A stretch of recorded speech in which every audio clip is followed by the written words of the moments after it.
Howdy. My name is Jacob Dorman, and I will be using an ADAS model to illustrate how negative demand shock affects macroeconomic equilibrium in the short run and in the long run. So to start, you got a blank piece of paper. So to start, you want to draw the model, and the way this works is there are three main lines that are on this. There's a upward sloping line that is the short run aggregate supply.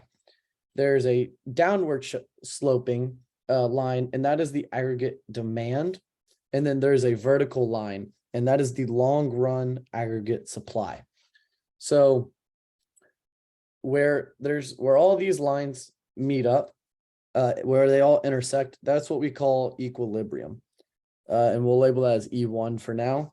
And then this line is found by the price and the output.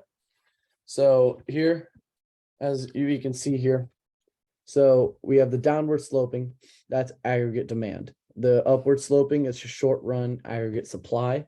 And then the long run aggregate supply is the vertical line. And right here, there's a dotted line that goes right to the equilibrium, and that's the price. And then as well as right here, there is the output.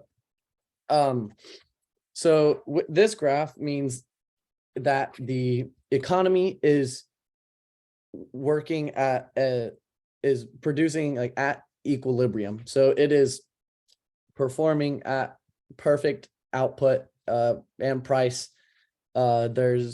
It's being efficient, and that there is no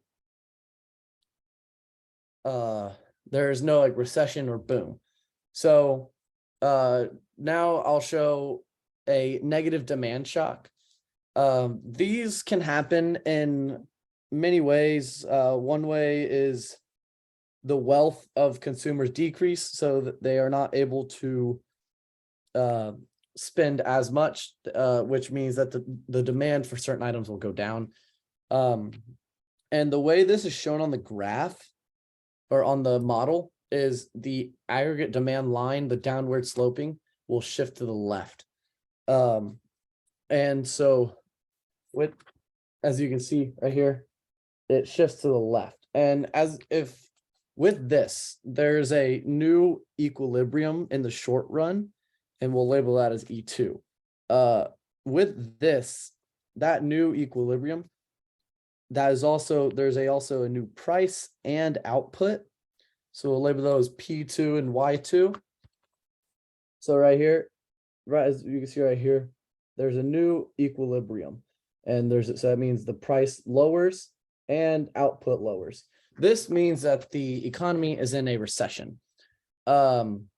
And a recession means that in the short run, the output is lower than the potential output. And this could be, as I said, from many reasons. And so in order to fix this, the economy, in order to bring it back to the long run equilibrium, on the graph, the short run aggregate supply would increase. And that is shown, or will shift to the right, excuse me. So the short run aggregate supply will shift to the right, as you can see right here. So here's the original short run aggregate supply. Here's the new one. It shifts to the right to bring this equilibrium back to the long run equilibrium. With this, the equilibrium, as I'll label as E3, it comes back to the long run. But what this also means is this means that the output will come back to being efficient, but the price level will decrease as well. So as you can see right here, so the short run increases, brings it back to equilibrium. So as E3, And right here, so that means there's P3, that's the new price, and the output Y3 is the same as Y1. It comes back to the long run aggregate supply line. And so this means that the economy, the unemployment decreased, so there are more people working in order to increase the supply. But with the increased supply, that means that the demand, I'm sorry, that means that the price level will decrease because there's more of this item.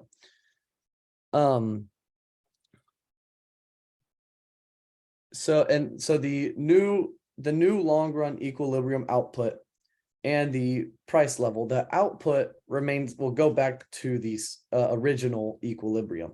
That will continue to stay the same, but as I stated, price level goes down from the original long run equilibrium. So thank you. This is what happens when there's a negative demand shock.